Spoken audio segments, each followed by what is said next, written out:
So right now I'm recording the first lecture for the animation class, Wednesday class. And today we're gonna focus on looking at the Max interface. So kind of the major things that we need to know so we can start to work on more precise things as we go. So let me share my screen and we'll go back to that 3D Max file. And I'm working on Max 2021 and I was working before that in Max 2019. So I just switched to the latest one. And I already noticed some things are different, but nothing major that we can't address, right? As I was saying, you guys already know how to work in Revit, in Rhino, AutoCAD, SketchUp, right? So they all share similar things, right? So it's not that that far apart. They might share similar icons, right? They might share similar process, to make certain things. But 3D Max is more complicated than the other software because it can do so much more than other things, right? So there's more categories, there's more submenus, there's more things you need to modify to achieve better results, right, in the program. So again, today we're not doing really any modeling. We're just looking at the Max interface, and your first lesson pretty much, or your first homework, is just to play around with this, and to just get familiar with some of the tools here. You will notice that there's tons of stuff here, right? And Max is not only for architecture. Max can be used for movies. It can be used for making games, right? So it has tons of other features, right? So even though I've used Max for more than 20 years, I'm sure that I know maybe less than 10% of what it can do, right? Because I'm really only focusing on things that apply to architects, right? Or for you guys, right? So some things are going to into a lot of detail. Some things we'll ignore because they don't relate to architecture. So this way we can really focus and learn exactly what skills we need to make the best renderings in school and those things. So let's start by looking at okay, so like any software, we have the viewports, right? And we have four viewports that are always default when you open 3D Max, right? It'll always say top view, front, left, and perspective, right? These you can rearrange, right? You can decide the top view is down here or up here. You can decide that you want to have more viewports, less viewports. You can make one viewport bigger, just like any other software, right? Especially Rhino, right? So let's first start talking about maybe these four things over here, right? We have the plus sign, top, standard, and wireframe, right? These things. So the plus sign here, right? This allows me to and again, I'll skip some of them that we don't need to use, right? So we can do maximize viewport. If I click this, so this becomes the full viewport, right? I can also do Alt W, right? If you use your keyboard, Alt W will maximize. Do it again, it'll go back. If you go to the bottom right corner, right? This does the same thing. It'll maximize the viewport and it'll go back. So again, for any command, there might be other options to do the same thing, right? We can hit here, maximize viewports, works. We can use our keyboard and do Alt W, or we can go down here and do maximize. So that's three different ways to achieve the same results, right? Active viewport, this really, so this don't touch, the main thing is don't say disable viewport, because if you disable a viewport, that means that you won't be able to render anything in that viewport. And sometimes it gets disabled by mistake. So if you're ever in a case where you're trying to render and nothing happens, just check that viewport and make sure that it's not disabled, okay? Next is show grids. So, and you can see next to this, you see a little keyword here, G, right? So this will typically show you the shortcuts for the keyboard, right? So in this case, G, right? If I hit G here, it will turn off the grid. I just click in every viewport, hit G and turn off, right? And I typically like to work without the grids, but for now, I'll keep them on here. This we're not gonna use. We're not gonna use that. We might use configure viewports, right? If you go here, you're gonna get more options. For now, some of these I'll come back later as we go into more advanced detail. For now, I'll just copy the basics, right? So if you look at layout, right? Again, we can choose different layouts for our viewports, right? I like working with 4 viewports, but again, you can choose whatever you want here. Also, these viewports are not fixed. If you go between the lines, you can modify the viewports and make them a different proportion, right? to adjust how the screen looks. So those are the key things that are probably important in this field, right? The second field where you see top right, that's where you control what to see in that viewport. So we can control, again, perspective, orthographic, top, bottom, right, all those things here. These things here, right now, if I click on camera, there's nothing there. If I click on lights, there's nothing there. And that's because we haven't inserted any cameras or lights in the scene, right? As we add cameras, they will start to appear right here, right? And those things. So we'll be able to see those things and select them and be able to modify them. Right now, this I'll talk about later because we have currently, those require a camera to be active in the scene. So when I put a camera, I'll go back and talk about these things afterwards. Then we have this here. This controls how the viewport is seen, right? So standard, you know, is the basic viewport quality, right? You can put high quality, that means it's gonna show better materials, better lighting, performance, if your computer is not so fast. Lighting here, this really I wouldn't modify at all. I think really has no use. Materials here. This is important, make sure that you have enabled transparencies. Otherwise, when you put glass, it would always appear solid, right? And for now, you know, I wouldn't really modify any other option here. Just keep it for now in standard. I think that works pretty well. And it should be there by default when you open 3D Max. The last one here controls how you see your model, right? So obviously we have wireframe, default shading, bounding box, hidden line, clay, and other more advanced things like graphite, color pencil, ink, which we're probably never going to use because we're going here for realism. We're not going for a pencil-like sketch. So those things are, these are, and I probably use the most is wireframe and default shading, right? And we'll talk about the other ones once we have a model. Right now, it's hard to explain because there's nothing here to show, right, in our box. All right. Viewport background, you know, right now, if you look at this background right now, you know, it's solid. We can do gradient color. You see here, it becomes like a gradient, right? If it goes here, we can go back to solid, right? And typically the ones that are top view, front view, and side views are a solid background. And the ones that are perspective or orthographic, you wanna have a gradient because it appears to be more of a 3D, you know, atmosphere. There's more depth to it than the other ones. So again, those are some basic, you know, viewports that we have here. And again, we'll go back to more detail regarding those afterwards. The other things, before we start going into detail, I need to model something here, right? So we're gonna use primitives, right? So in Rhino, you can, you know, make a basic box, right? And if we see this, so this key, so pretty much up here, this is the viewports, right? This on the right side here, these are your main modifiers for 3D Max, right?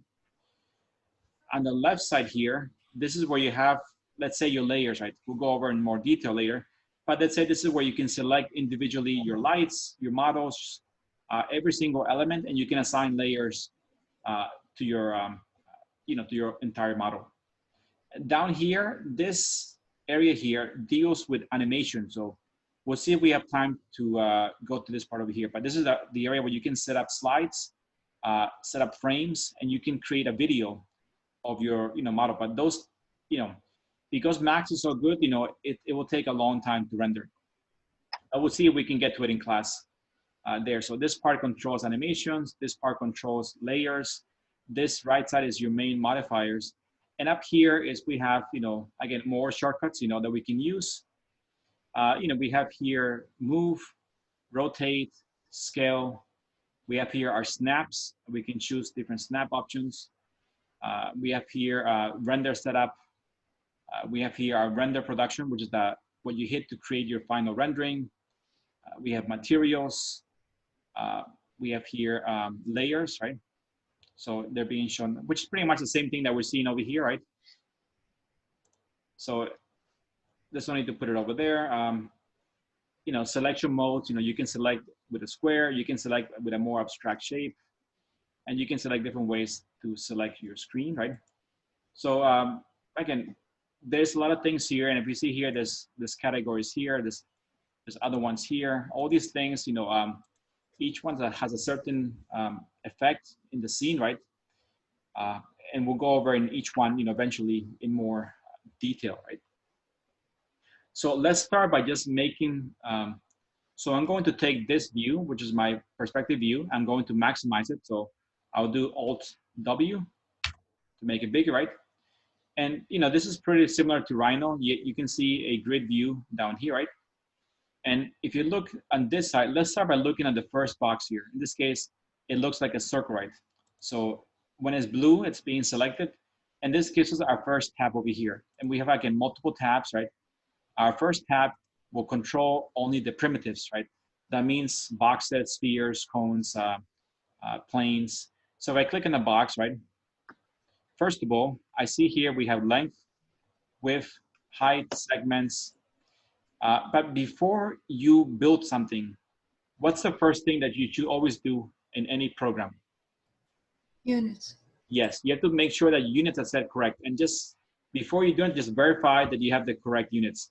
Because if you don't change them, you're probably gonna be in decimals, right?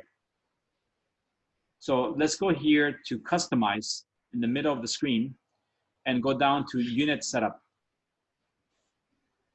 So right now, we're not in metrics, we're not in US, so that means that we're in decimals, right? So just click on US and then change the lighting from international to American, which will give you the lux units. And that's all, just do okay. And you see now this changed now to 0 feet, 0 inches, right? So again, make sure, because otherwise it's very hard to go back afterwards and try to rescale the whole model. And again, if your model is too big or too small, right, you will have problems mapping or adding lights, because the model might look like it's good, but if one wall happens to be 0.1 inches, then you will have a hard time mapping it, right? And it will give you glitches once you go to lighting effects in that wall. So like, are you able to like hit search here, like in Rhino, or no? Not really. Rhino, in a way, it's better than here. I mean, 3D Max, you cannot input anything. You cannot type line, or extrude, right? Everything has to be done by clicking. So there's really, I've never used a search. I mean, this is to create layers, view. So yeah, so not really have a searchable options here. And unlike Rhino and AutoCAD, we cannot type in the commands here. All right, so let's just look at this here today. Let's look at, I'm gonna make a box here. So I know that it's inches, which is good. I'm just gonna click anywhere in the scene. Again, this is for the same, drag it out to any size, let go, and bring it up, right? So then we get a box, right? And we can see now here that the box has certain lengths. The length is 5 feet, the width is 4 feet, 5 inches, and this. So we can now go back here and say, I want this box to be 3 feet. And I will change, we can adjust the parameters there, 3 feet, and we'll make it 3 feet. So now our box is precise, right? These things. Once we have a box, we can look at the next topic, right? How do we move the box, Because we have to move it, rotate it, scale it. How do we orbit around the box, right? So orbit, we can do here also, right? We can hit here, and that's pretty simple. You just click there and, look around, right? If I click on top, it'll go to a top view, right? If I click on north, it go to the next view, those things. Or we can just click and hold it, right? And I'm holding with my left mouse, right? This should be, actually, wait, is it the same as Rhino? No, right? Rhino's different ways to orbit, right? So I don't use this way. The other way to orbit, right, is by holding the Alt key, right? So I click in the box, right? I hold the Alt key. Oops. Not that one. All right, sorry. So it's, and I get confused because 3D Max, AutoCAD, and Rhino have different ways to orbit. And even, so it gets sometimes confusing. So I click in the box and I hold the box with the middle wheel on your mouse. Just click in the wheel, right? And hold the Alt key, right? By doing that, you're able to orbit around the box, right? I think it's like a rabbit. Yeah? Okay, unfortunately, I'm not a Revit user, so But that's good, yeah. If you can, so hold down the Alt key and press on your mouse wheel in the middle, and you'll be able to orbit around this box. Right?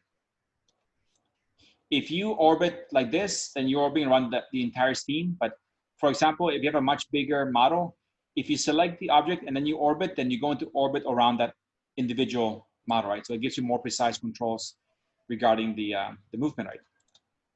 All right, so once we have the orbit done, what else can we do? How do we zoom in, right? Zoom in is done through the wheel, right? Just, go with the wheel backwards and forwards, right? And we can zoom in. And if we press on the wheel, that's our pan command, right? So panning is by pressing on the wheel. Zooming in is by, moving the wheel up and down. And those commands are also found down here. We have here zoom, zoom all, zoom extends. So we do zoom extend selected. So if I pick this model here and I do zoom extends, it's gonna go to the model, right? If I do zoom all, it's gonna go to, so if there's a model, so let's say there's a model, let's say back here, right? And I do zoom all, it's gonna zoom to about, this part of the scene, right? Because there's something, out there. If I do now zoom all, it will go there because there's only one model in the entire scene, right? We also have here field of view. We have pan, right? And we have also orbit, right? The same tools that we have before. So orbit, I always use Alt and wheel. It's much quicker. And rely on your wheel for the pan command and the forward and backwards zoom here. So this will give us an idea of how to move in space, within 3D Max. So once we can move in space, we have to be able to do other things to the model, right? How do I move the model, right? So if we go up here to these three are pretty important, right? We have the move command, the rotate command, and the scale command, right? So if I click on this command here, the move, right? And I click on the box, right? You're going to see the X, Y, and Z, almost like the gumball in Rhino, right? If I turn it, so again, click in the box and you see the outline turns blue. That means that the box is being selected, right? And if you hold in this button here, if it turns blue, that means you will be able to see all the X and Y and Z, coordinates. So I can go around here, I can see it, and by moving it, I can just, if I click on the Y axis and it turns yellow, that means I'm moving along only that axis, right? If I click on the yellow one here, right? If I click in the middle here and everything turns yellow, that means I can go pretty much in any direction, right? So I think these things are also the same in other, software, right? So if I go too fast, just please stop me, right? So this, we can just move around in any direction in the space, right? The next one is rotate, right? Rotate, again, is fairly simple.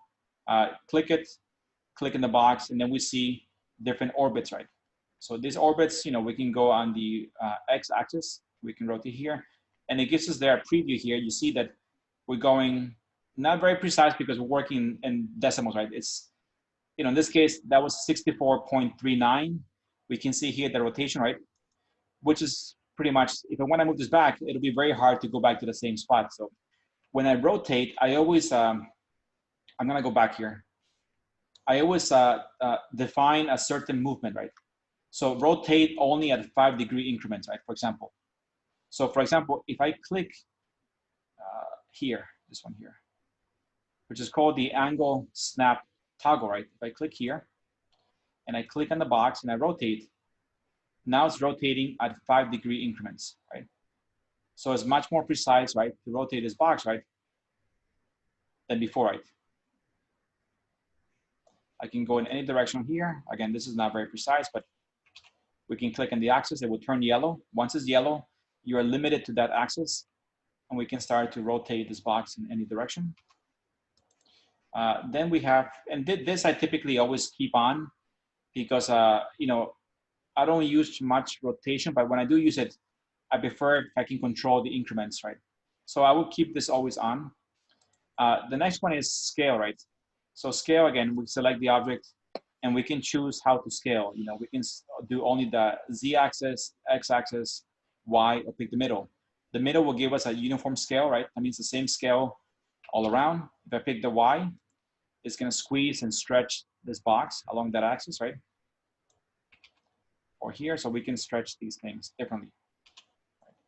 But right now, from the move, rotate, and scale, what is lacking for us? You guys tell me. That's very important. What are we missing right now? Ground. So like, you know, when I move this box, let's say I click on move here, right? And I move this box here. I'm moving to about here, but in architecture, we can't say, let's move this to about, you know, 2 feet, right? We have to be very precise, right? By distance, like number? Yes, exactly, yes. So, I mean, those things are, you know, let's say AutoCAD right now are more precise for those things, but we are able to do it here. So for example, if I wanna move this box exactly 2 feet in this direction, right? We're gonna use the same tool here, except this time, when I click here, I'm clicking with the left mouse, right? When I click with the right mouse, it'll bring up this element, right? And this is where I can input certain things, right? We can see here that the X direction, right? So I'm gonna go to the X here and say, move 2 feet in that direction, right? Or we can do move minus 2 feet to go back to that space, right? Or we can say on the Z axis, 5 feet, it's gonna go up, right? Those things. Let's go back here. Same thing with the rotation, right? If I click rotate, left mouse will bring it, will show it here. Right mouse click will showcase the precise toolbar, right? So I can say rotate on the X axis 45 degrees, and then we'll do that, you know, there, right? I can do minus 45 to go back to that space. If I click again in scale, but with the right mouse, then we can scale by a certain, in this case, I'm gonna click this, right? So let's say if I wanna make this object twice as big, what would I hit here? What scale would it be? Anybody? If I wanna make this box twice as big, right? What would I input in the scale here? 200. 200. Oh, 200, yeah. Yes, 200. So I'm gonna put 200 here, right? So now it's bigger, right? If I wanna make it now back to the old size, what would I do here? Negative 200. 100. Negative 100? No. Okay, come on, guys. 50? 50. We make it now half of this size. We make Yes. it 50. Go back to that size yet. Actually, I've never tried a negative number, but it looks like if I do negative 200, it goes below the area here. Okay. So again, you can be precise, or you can say I want to scale, you know, only in one axis, you know, a certain amount of, you know, percentage. And then, so those things are perfect for trying to, you know, to modify things, move things, you know, in our model, right? There's other things we can use here. We have sphere, right? You know, simple thing that we have a cone. Again, these are all just simple primitive shapes. Let's see, we have a tube there, right? And again, same thing you find, you know, these are just primitive shapes. And these shapes we are gonna use in the beginning a lot to learn how to map different things, right? And then we'll progress to, you know, an actual 3D model of a building, right? So right now, you know, you can look at these shapes and you can see that you can start to modify each one. But let's look now more closely at, you know, each one, right? So let's look at, actually for now, let me take this out over here. We'll come back to these later. Let's just stay with this box, right? So I wanna copy this box, right? How do I copy in Rhino? Out. AOT and then drag. Yes. So if I copy, yeah, so here, you know, again, we can't hit copy, you know. The way you copy here is you select the object, right? You hold down the shift key and you move the object, right? So by doing the shift key, that creates a duplicate of the object, right? And once, so again, this leads me to the next topic. So sometimes, you know, I need to follow through because some topics take me in a different direction. So when I copy an object, right, there are 3 ways to copy something. We can copy as a copy, as an instance, or as a reference, right? Each one is very different, right? And each one will either increase your memory, no, each one will increase the size of your file or keep it the same, right? So at this point, you know, let's look at the different ways that we can copy something, right? So I'm gonna start like this. I'm gonna copy this box, first of all, 3 times down. I'm gonna hold down the shift key, move it down here, right? And I wanna get a total of 3 boxes, right? So how many more copies do I need? One. One more. So I want to have a total of 3 boxes. 2. So I'm gonna put 2, right? Mm-hmm. So I'm gonna put, that will give me a total of 3, right? And then when I put 2 here, this spacing, right, it's gonna duplicate it and it's gonna give me the same spacing along here, right? So it's like array. Kind of, yes, yes. Mm-hmm. So I'm gonna use, first of all, I'm gonna copy this box as a copy, right? That means that each one is an exact duplicate of each one, right? They're all, twins, right? Next, I'm gonna copy this box in this direction and here, each one, but under a different copy, option, right? So let's go here. So I'm gonna take this box here, hold down the Shift key, move it down here a bit, right? Let's say we do, 10 copies. And I'm gonna copy these as a copy. Okay, there's like 10 boxes, right? Then we have this one here, right? I'm going to move this box again here. And this time I'll use instance, right? And again, 10 copies. It's different because I have the spacing is different when I moved it. Then again, this one here, copy again. Again, 10 boxes. But this one, leave it as a reference, right? So this would be a third option here. So pretty much, again, the spacing is different, so they look like they're much farther apart. But now each one is different. This is a copy, that's an instance, and that's a reference, right? So let's see how each one varies. Yes, go ahead. Can we copy 3 of them at the same time? You can if you want, yes, yes. But I didn't copy all 3 because I want to copy each one differently, right? So let's see the first one here. So the top row is copied as a copy. That means that each one is an individual copy, independent of the other one, right? So let's say that something in your model and you decide to make a change, right? This box was the wrong size, right? So I click in the box, right? And then I'm gonna click here. This little square feature, that's your properties, right? So if I click on this feature here, now I can see the properties for that box. This is the box, the length is 3, width is 3, all these things. Let's say that I want the height to be, 6 feet, right? I made a change, but now I have to go to each one right here and make that change one by one, right, which will take a long time, right? And that's because they're all independent, right, from each other. So they're not linked to each other. All right, so let me do Control C. Right. Let's go to the next one here. The next row is copy instance, right? If I click in the first box and I decide to change the height to 7 feet, what happens to all of them? They copy the Yes. command, basically. So if I go here, they're all gonna change at the same time, right? If I decide to change the width, they will all change at the same time, right? If I decide to change this one here, also controls everything. So any box here controls the whole, right? Each one. Okay. The next one is copy reference, right? Again, if I go to the first box, that controls everything, right? Taking the height. But if I go to any other box, all I see is box, box. I can modify. This last one relies on the original object to modify all the other elements. So I always like to use the middle one because you can select any one to modify, a certain, object, right? So it becomes a little bit easier to modify. So the third one acts like a parent. Exactly, yes. All right. And then the other benefit here is that, for example, so imagine you're working on a site, right? And I give you a very precise 3D tree, right? So, a tree that is very precise, might have, 2,000 leaves, right? Or more, right? So it's a pretty heavy 3D model, right? So let's say if this tree is 50 megabytes, the file, right? And you copy this tree 10 times, right? How big is your file now? 50 times 10, right? It'll be a huge file that will probably crash your computer, right?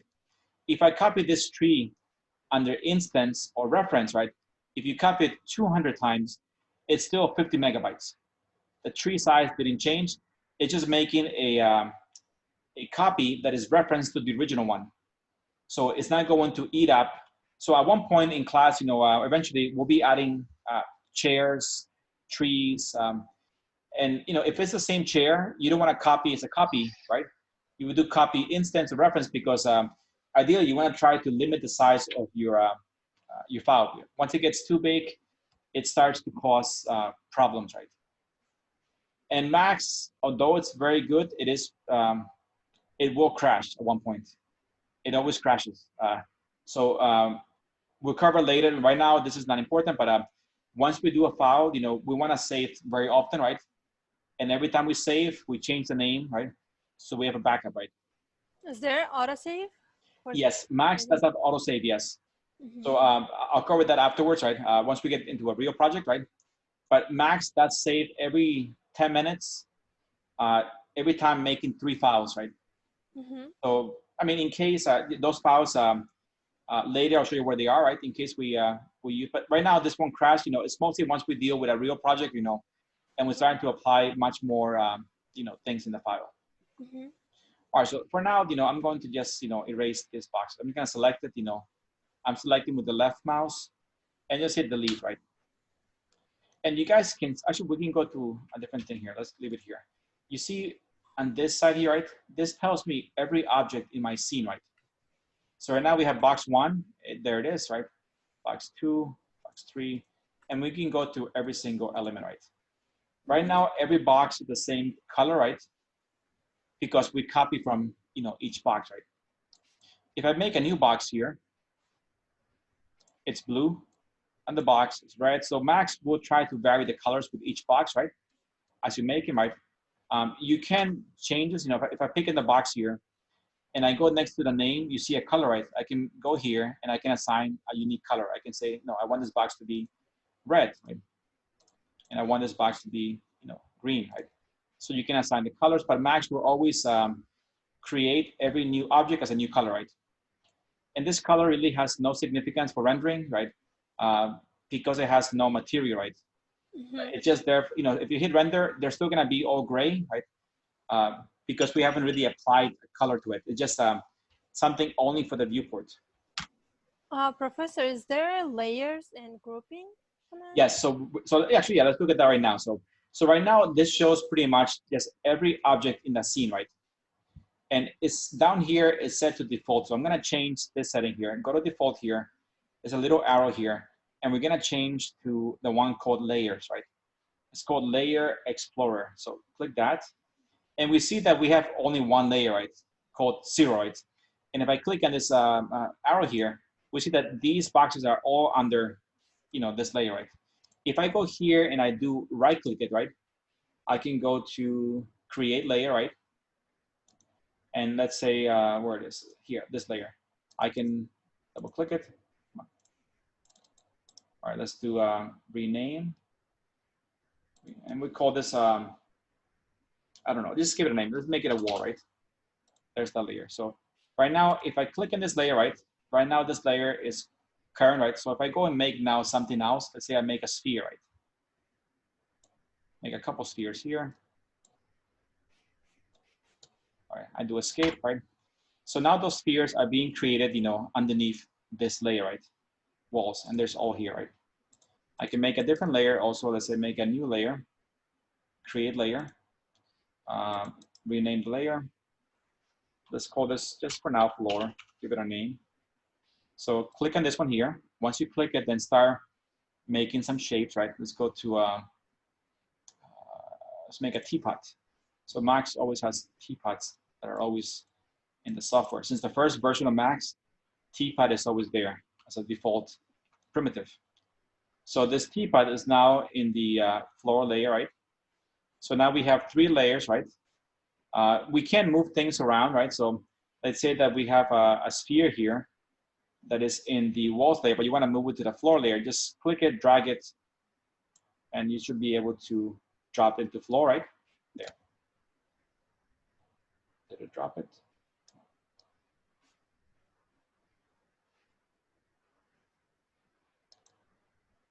Okay, there it is. So now the sphere, we moved it to a different layer. So, and that's if you're working in 3D Max, here. If you're working on another software, we can bring the model with all the layers already included, right? So if you're working in Rhino and you already have layers set, later we'll talk about eventually how to import that model with all the layers, right? But if you were working here in Max completely, then you want to definitely make layers, right? And these layers can have a layer for just lights, for cameras, for trees, whatever you want to add to a layer can be done through there, right? These layers, again, you can freeze them, right? If you freeze the layer, it removes the color. So if you see these boxes right now, they're kind of pink color. If I freeze it, they turn gray, right? And once they're frozen, you cannot do anything to them. You cannot select them, move them, or delete them, right? So we can delete those things here and freeze them, right? Also, if you look at these keys down here on the left side, right? These are there to quickly visualize certain elements, right? For example, if I, right now everything's on, but for example, if I look at this one here, lights, if I turn everything of these off, like this, if it's dark, that means it's off. So I can visualize just my cameras or just my lights or certain elements in the scene, right? So this way I can quickly hide and showcase different elements. Let's see. If I click on the eye should be the same pretty much in any software. Photoshop, the eye pretty much hides visually the entire thing, right? So now everything's gone. Freezing it just will lock it in place so we cannot delete it. What else here? So yeah, so for now, I think those are some of the basics of layering for 3D Max. I'm gonna take out for now these things here and delete this. Let me erase some of these things here. All right, so the next thing that is also very useful once we start working is playing with snaps, right? Snaps are extremely crucial in any software because I wanna be able to move things. Let's say that I wanna move this box from this point to this point over here. I could just go to the box, go to the middle, move it here, and I might say, there it is, right? But it's not, right? If I zoom in here, right? If I go around, it might look like it's there, but there it is. It's not really touching, right? It just from that angle, it looks like you actually touched the box and made it there. So let's do it a more precise way. So the first thing that we must do is we must set our snaps, right? So this number 3 with the magnet, that's your snaps on and off switch, right? So first of all, now it's on, right? We can see when it's on that we can start clicking on different things. And right now it's clicking pretty much on only one thing. What is that? So right now it's set to the grid, right? So to adjust our snaps, I'm going to right click it like before. So right clicking brings the advanced options. And that gives us our snaps tool. So obviously I don't want the grids. I want to snap to endpoint, midpoint, and for now that's pretty good. I'll keep those snaps. And then don't do clear, just close it. So now when I click on this box, right, it turns blue, and we can see that this will snap in yellow to the corners, the midpoints as I go and move my mouse around. When I find a point to snap, like here, you see how right now it looks like an arrow, right? When I go closely here, it changes to that icon, right? Which is the move command, right? The same icon as over here, right? So that means that it's ready to move, right? When I go here slowly, there it is. I can click with my left mouse, and you can see from where it's snapping to and just drag it until it turns green, right?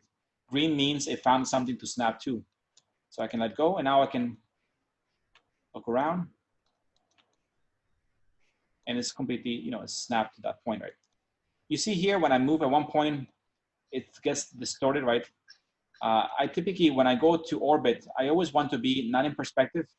I like to change this to orthographic. It's more precise. When I zoom in, I can go very close and it won't cause any problems with the viewport, like this. So we can now start to, move things around. So I can click here, I can click this box, snap there, I can take this box. Let's see, snap there. I can very quickly now start to move these things into a more 3D model, right? And at this point, the grid to me is a bit confusing. So I'm gonna hit G to remove the grid. So we see just this here. So again, now we have a model that's, more 3-dimensional. Everything is precisely touching, on each side. If I do G, it's gonna go back to this, right? If I go back to the snaps button and I do again right click, the first tab here is your snaps options. This part here, the second tab, the option, right, that controls, let's see here, the snaps preview, right? So let's see, how do I demonstrate this? So if I get close, you see this little box, right? That yellow box, right? If I make snap preview, let's make it 60. It should make that box bigger. Maybe not. 20.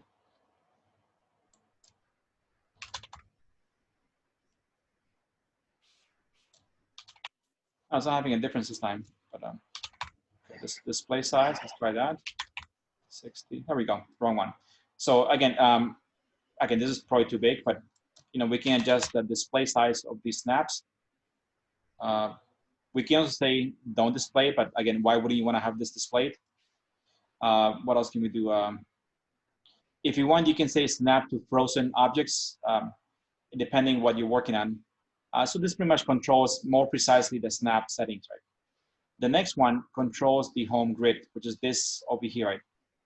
So if I go to snaps and I say uncheck midpoint, uncheck endpoint, and do grid points, that means now I'm snapping only to those grid points, right?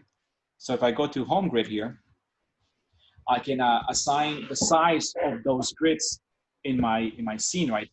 So right now we can see that our grid spacing is set to 10 inches, right? So if I make this, let's say 2 feet, so we know that now this grid is 2 feet by 2 feet, right? Which is, again, if you're working on something, so right now I know that this box is 3 by 3, right? So if I make it 3 by 3 here, make it a 3-foot grid. So I know that this boxes should fit. If I go back to midpoint, endpoint, and grid, and I move this box should fit exactly in that point, right? So if you're working with a grid, you can easily snap to it and modify it if you're working with a certain dimension, right? Otherwise, right click it, you can always go back to the default, which is 10 inches. What else? The rest, I wouldn't touch any of those things. And the snaps, that's really up to you guys, depending on the model, right? I typically always have 3 selected, which are perpendicular, endpoint, and midpoint. Those are the ones that you want to use the most. The rest, I wouldn't really modify too much. Okay, how are we doing? How are we doing, guys? Are you guys following? Yeah? Okay. We're good. All right, so yeah, so we covered the snaps, which is a key thing to move things. Layers, some things I'll come back later in more detail. Let's see here. So again, in the beginning, you want to really experiment and see what Max can do. So I might try to just and you want to see what these things look like. So I want you guys to just in the beginning just try every shape that's there, right? We have the cone, we have a sphere and a geosphere. A sphere is solid, a geosphere is empty in the middle, a cylinder, right? Pyramid, these things here. Can you explode those? You can, yes, exactly. So this is where I'm going right now. So you're always one step ahead of me. Sorry. No, it's good because that means you're on the right track. Mm-hmm. So yeah, so I'm gonna put a bunch of things here and we're gonna see, we can explode it or we can improve their quality, right? I mean, a box is a box. There's not much you can do to make it, different. But if I look at this shape, which is a cylinder, right? If you look really closely here, this is not really a circle, right? What is this here? Technically, it has angles, basically. yes, technically a circle is a lot of small flat lines, right? Mm-hmm. So you can see here that, so I'm gonna click on this cylinder. I'm gonna click here in the properties. And we can see, okay, the radius is 1 foot, 10 inches, that's fine. The height is 4 feet, 10 inches. And then we see here the sides, right? So the sides control how precise it is. But again, you don't wanna go too high because the more sides you have, that means the more geometry you have. Mm-hmm. And the more geometry, the more it starts to increase the file size and, and slow down the computer, right? So And some things, you might not even see in the model. So you have to make a judge, decide how far can I go? Because if I go here very closely, and as I go in, let's say I can go to max 200, right? It looks like a very nice circle, right? We don't see any lines pretty much anywhere, right? If I go less, let's say at this point, I don't see a difference. Maybe 37 starts to look pretty good, but something like that, no one's ever going to see it, right? So you have to be careful not to go too much, right? And right now, as I go higher or lower, you don't see really any difference in the model, right? Nothing will change, right? And that's because we're currently looking at a solid model, right? So let's quickly change to a wireframe, right? So wireframe is an F3, right? If I click F3, we see this, right? If I do again F3, it goes back to this view. So by going to F3, we see now that this cylinder has different parts, right? So let's click it here. Let's go to properties. We see we have the height segments that are 5. So that controls this, right?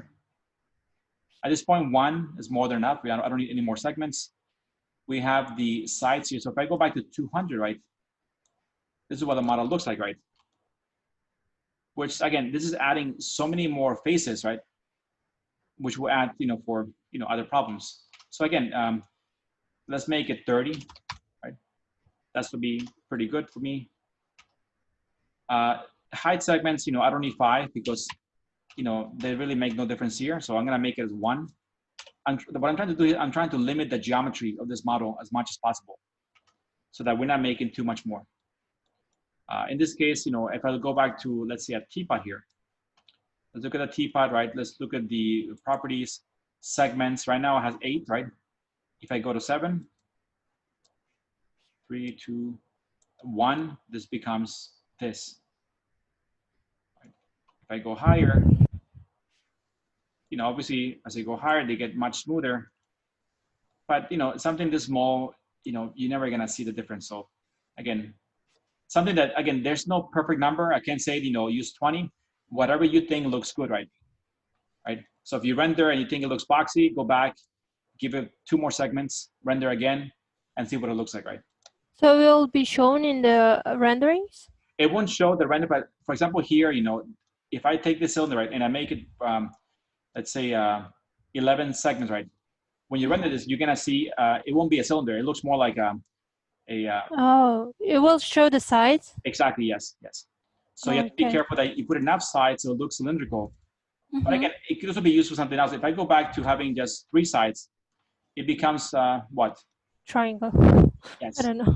something like that. If we go to 4, it becomes a box, right? Rectangle. Yeah. If we go to 5, we get into a pentagon, right? Yeah. Then a hexagon, and then I don't know what you call a 7-1, and octagon. Yeah, and then we go into all these other numbers, right? So it has other functions, right? Things like a cone, right? Again, this one has 24 sides, right? You can see here a little bit straight lines. If we make less sides, eventually we get a pyramid, right? Pyramid. Yes. Yeah. And at one point, really, we don't see a difference. So you just gotta be careful that you don't give it too many sides. Mhm. But those extra sides are actually useful for other things, right? If you're planning to explode this model, right, and you want to do other things, then those sides could give you extra geometry, right, for other things, right? So let's take this, and I think this will be our last topic for today. Actually, what time does this class end? I have no idea. It's 5. 5, okay, so I'm, okay. So let's take this box over here, right? I'm gonna delete this stuff here. Let's just keep one box there. So this box, I'm gonna do F3. This box has no sides, right? I'm gonna click here. We have 1 length, width, 1, so everything's 1. If I do here, again, we can add more sides. We can add more sides there. All right, so for now, let's keep it as 1, 1, and 1. And let's copy this box here. Let's do Shift, copy here as a copy, so it'll be an exact duplicate. And now this duplicate, I'm gonna give it, let's say, 5, 5, and 5, right? If I do F3, they look the same, right? Nothing really changes, right? So what is the benefit of having more sides or less sides? Guess you have like more points to work with. Exactly, we have more points to work, right? So let's go to the next thing now. Let's explode these boxes. So I'm gonna take these two here, select them, and let's do again shift. I'm gonna copy them here. Again, as copy, right? And now these boxes, I'm going to select both of them, or you can do one at a time, doesn't matter. I'll do right click it, and we're going to do convert to editable mesh. That's the equivalent of exploding something in, you know, let's say AutoCAD or Rhino. So do convert to editable mesh, right? Did it convert it, right? No, let's go right click it, convert to editable mesh. That one. Okay, perfect.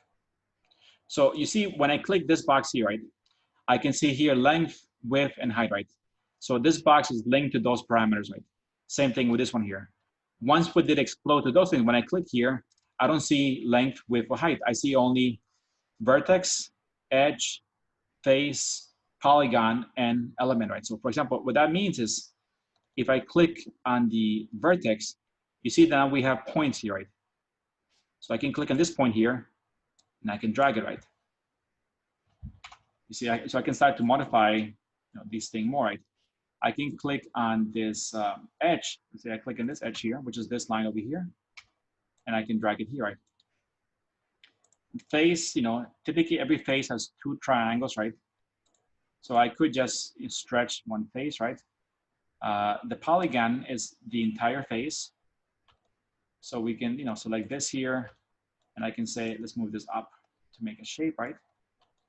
I can take this piece here, move it up, right? So again, we can start to modify this box into something more complex, right? So polygon can move the curved surfaces as well? Yes. Okay, perfect. So if I go to this box here, this box had more points, right? Mm-hmm. So it's the same thing, right? If I go to modify and I go to vertex, it means that now we have many more points to modify, right? So it means I could, I could say I want to select this point. And I'm using, again, this is different in 3D Max. If you want to do multiple selection, in Max is control, right? So control, I can select multiple objects, right? And if I want to unselect it, use Alt. So let's see, I'm gonna use control. I'm gonna pick this one, this one, this one, this one, right? And I can now pull this out, right? So again, it gives me a bit more precise. If I go to, face, I can now pick individual, faces and start to create, obviously a much, and the last one just selects everything, right? The entire geometry. So again, this will give you, if you're trying to make a more complex shape, that'll be the best way to achieve by having, more geometry to modify these things. Professor, what if I can't see that selection menu? Because I see just parameters when I click on modify. All right, so when I click here, right? Yeah. You go up here to modify? Yeah. And then on that selection menu, I don't see that on my screen. I just see, yeah.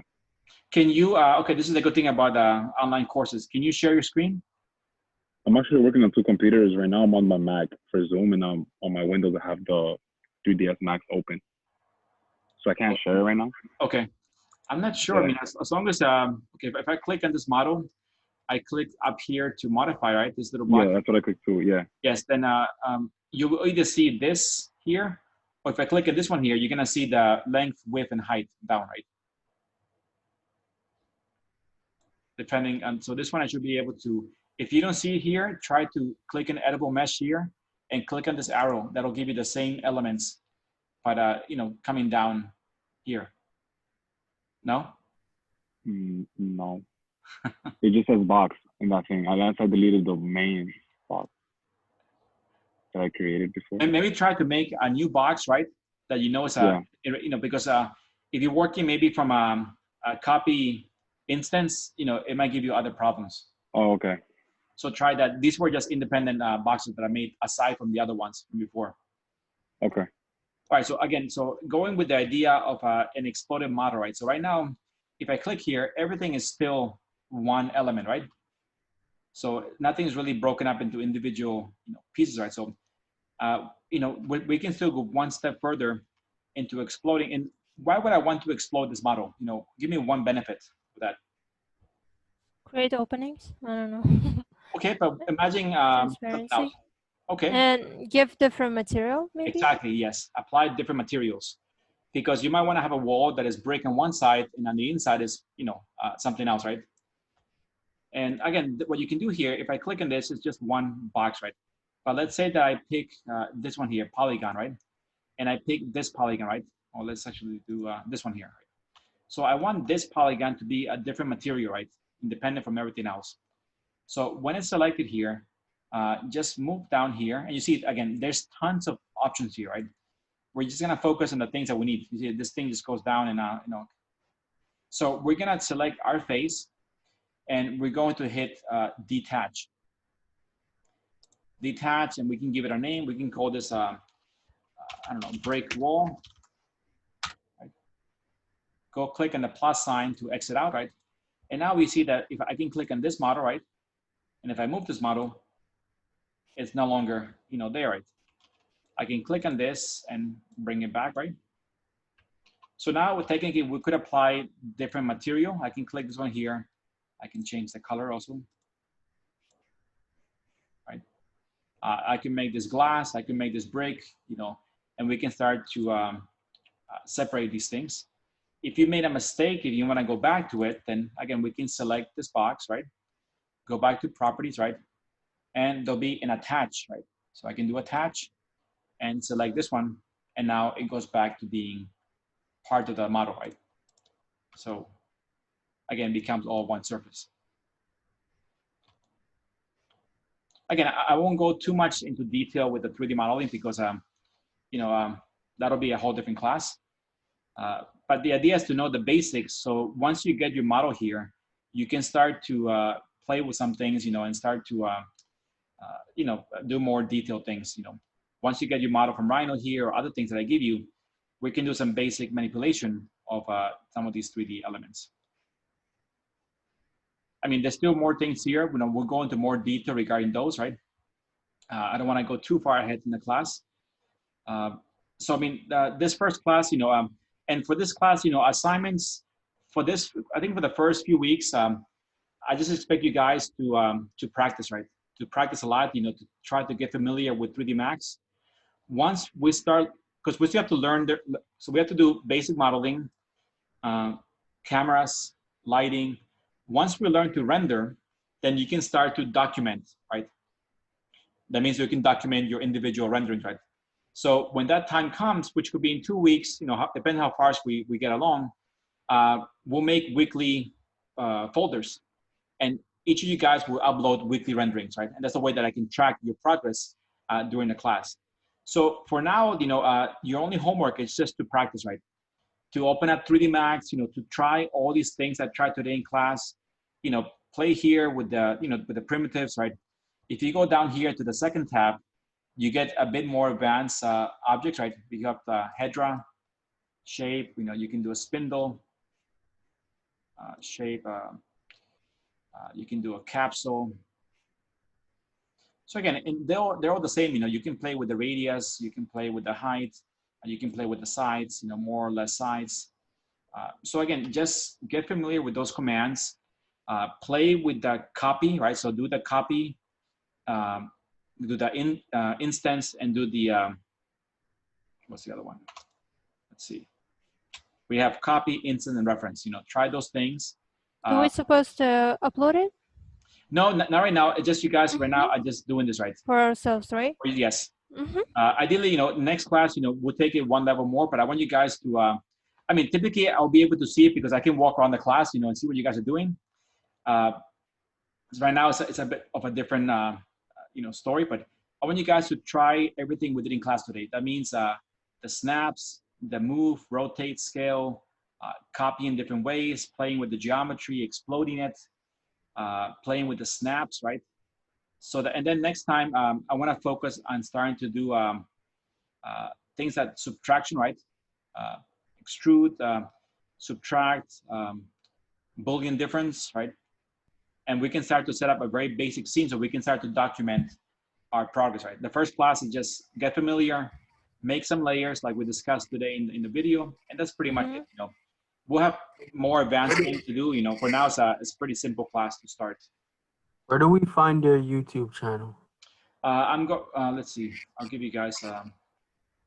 So I am making right now a Dropbox folder for the class. You know, it'll be in the Dropbox folder. But let me give you guys the link here. 1 second. So if we just go on the YouTube, we don't need to go on the Dropbox, right?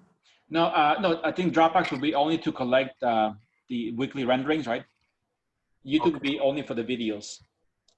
So let me just okay. Let me find this.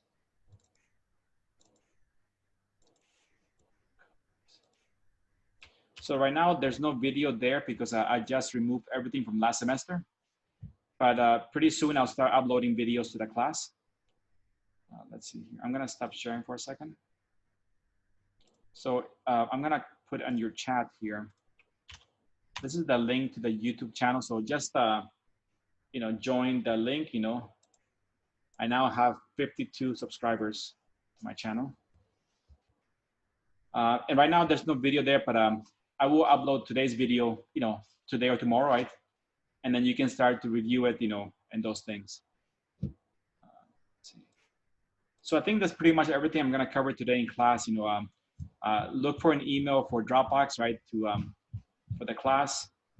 I think I have everyone's email now. So for those that didn't get my email today, again, we'll meet every week at the same time. So any problems, you know, please let me know, and you know, we'll take it one step at a time with the class. Thank you, Professor. Yeah, any questions or comments or? No. No, not yet. Okay, well, I like that you guys are a bit more talkative than my last class. You know, you guys ask more questions, which is good, right? Sometimes I got a class that's completely quiet and no one talks. So I feel very lonely talking to myself the whole class. And it's just, so again, don't be afraid to stop me, question me, whatever, you know, it's good to be clear on every topic. You know, if you need more time, I'll do it again, you know, and so on. Mm-hmm. All right, guys, so then I'll see you guys next Wednesday, right? Yeah. Mhm. Anyone here taking urban design this semester? No. No? Which one? The statistics? No, I'm doing, I'm helping Professor Maldonado with urban design on Thursday afternoon. So I don't know if you guys are there in that class. Oh, I'm taking design 6, so I don't. Okay, gotcha. Yeah. All right, guys, so I think that's it for today. It was good seeing you guys. We'll see you guys again next Wednesday. All right, All right. Professor. All right, Take care, bye. Professor. Thank you, Professor. Take care, Professor. Thank you. Take care, Professor.